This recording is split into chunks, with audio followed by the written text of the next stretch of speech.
going to board in about 15 minutes. And we had a flight in from Nashville. It was a bumpy flight, but other than that, it was okay. So we should get to Pamplona. It's 5:20. No, like 5 early. We're supposed to get there at 6 o'clock, and now it's saying that we're going to get there early. So that would be great because that gives us a better chance at catching our flight. So when we fly into Madrid, then we would like to catch another flight to Pamplona. If we don't catch that flight from Pamplona, that's the only one for the day, then we'll have to take a train to Pamplona. So we're hoping to be able to catch this. Right, so if you heard that, 4 hours versus 1 hour, so we'll be in a lot better shape if we can catch that flight. As far as like time-wise, we should be able to. It's just going to depend on how long it takes us to get through immigration. If that takes too long, then we're going to be out of luck. But customs, yeah. But the board is showing us getting there like an hour early. If that's right, that's amazing. And it said new arrival time, so I'm hoping that. So I don't know if we're like got a tailwind.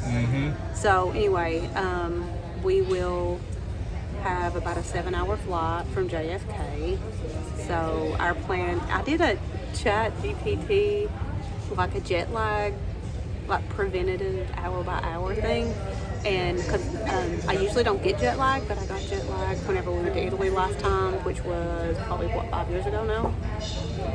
And it was terrible. It lasted like 5 days and it was horrible. So I'm gonna like do this hour by hour jet lag thing. So that's just an option if you ever deal with jet lag, or you don't want to get jet lag, or you've never been. Typically when you're going east, when you're flying east, is when the jet lag is so bad. And I just did this. I just typed in ChatGPT how to help prevent me getting jet lag, and I put in like what time I left, where my flight was leaving from, where my flight was going, and it did like an hour by hour thing. So I thought that was pretty cool. So our plan is to eat and then be up like no more than 2 hours on the plane before we try to like knock out for the night, and then that way when we get there in the morning we're ready to go. So anyway, that's all I got. You got anything else? Nope. All right. See you there.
We've actually been here for a few hours, so it was a little chaotic whenever you get off. Well, for one, let's like recap the plane ride. How would you recap the plane? Can you reenact it? Here, if I had to reenact it, this is how Brian had to sit. The lady in front of him, her chair was like, like this. I think her seat was broken and she was basically in Brian's lap.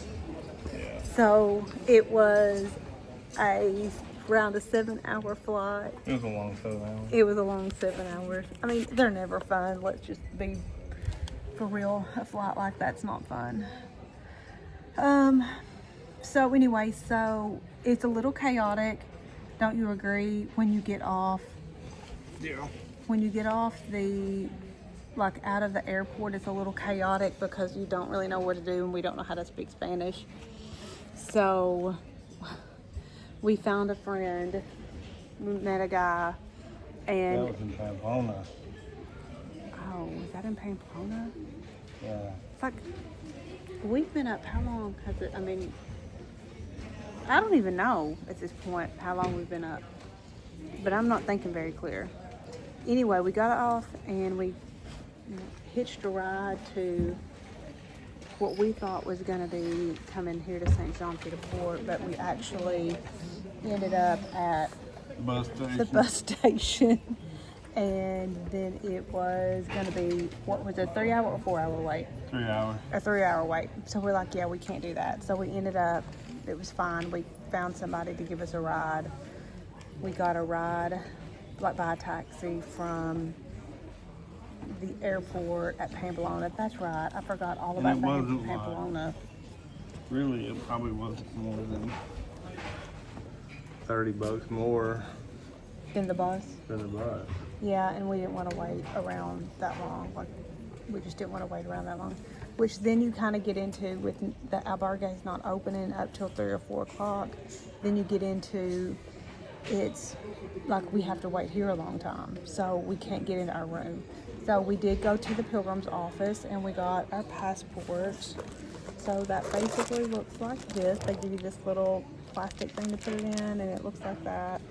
And that's what we'll go through, and at each stop you'll get that stamped. That's just kind of like your proof that you have done the whole thing. What else did they tell us there? Anything else as a Pilgrims?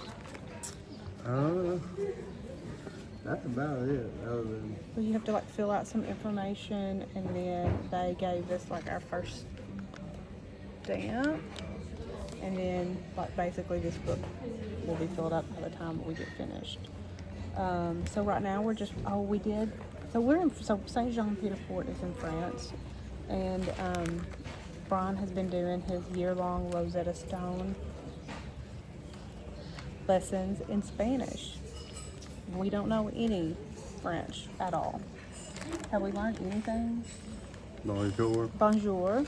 And I did take French, but clearly I didn't listen in high school.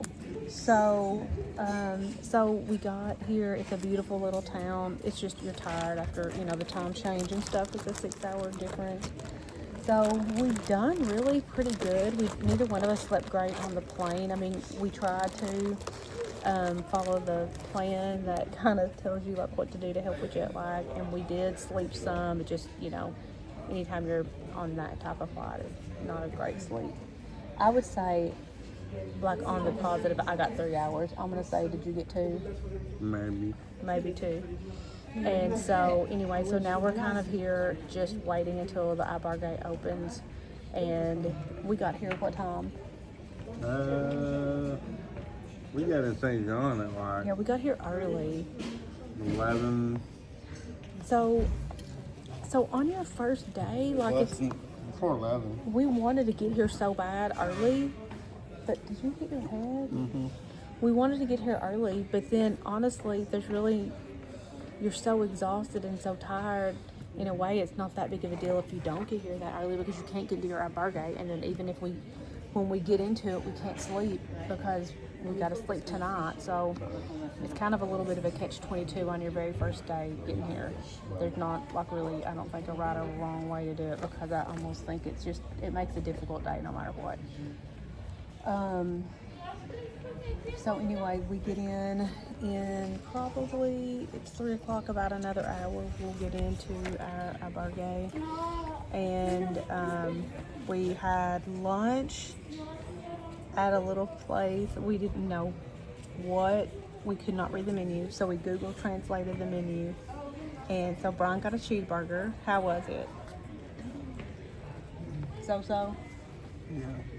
And I don't know what I got. I got something that said, what did it say? Something plank. I didn't see the word plank, because if I saw the word, I would have bet that it was like a piece of wood. I didn't think it said plank. I thought I saw carbonaro. So I thought carbonara. I thought carbonara was like a white sauce. It did have a white sauce. Yeah. But he said that means bacon or something. I don't know. So anyway, it kind of looked like a leek. Didn't it kind of look like a leek to you? Yeah. Kind of looked like leeks, and with a white sauce. And honestly, and I had a boiled egg. I don't know what that was about, because it really didn't go with the mix. But it was actually not that bad. I've been really hungry since I've been gone, and I've said a million times, I'm so hungry, I'm starving, I hope this is good. And honestly, it wasn't as bad as what I was expecting. Like, it looked really, really, really weird, but it really wasn't that bad. So maybe just be aware of, maybe find some places that you might want to eat before you get here, just to have an idea. And if you do get here early, kind of have a plan. He's already asleep. Looked like he was asleep. So anyway, you had ice cream. I did. And oh my gosh, it was some of the best ice cream I've ever had. So Like 2 baby scoops. this little store here, it's got this heart. There's a store right around the corner, and they have ice cream, and it's like fresh, like made here ice cream. And it was, what they call it, cake? Local cake. Local cake, and it almost tastes like a rum cake to me. That's There's mixed like some up. coconut in it. Yeah, that's mixed up in vanilla ice cream. It was amazing. So anyway, that's about it. I'll show you the albergue whenever we get in there, and kind of wrap things up for the night, and hopefully we can get a good night's sleep. We're both ready. So first day, no matter what, it's a rough one, and I never in a million years could imagine having to go hike out on your first day. I mean, you could, I was gonna say, you could maybe just do a short one up to Orison, but I wouldn't even want to do that. Like, you're just so out of it, and the time change and stuff. So my main goal is hopefully to get a good night's sleep tonight. Brian, is that your goal? Do what? How much? To get a good night's sleep. Yeah. So I thought you anyway. said a particular number of hours. It's as much as I can get. Yeah, as much as we can get. We have to check out at 10, so that kind of stinks. So I'll definitely have to get up by 10. Yeah, we have to get up by 10. So anyway, that's all here, and I'll show you our bar game whenever we get into it.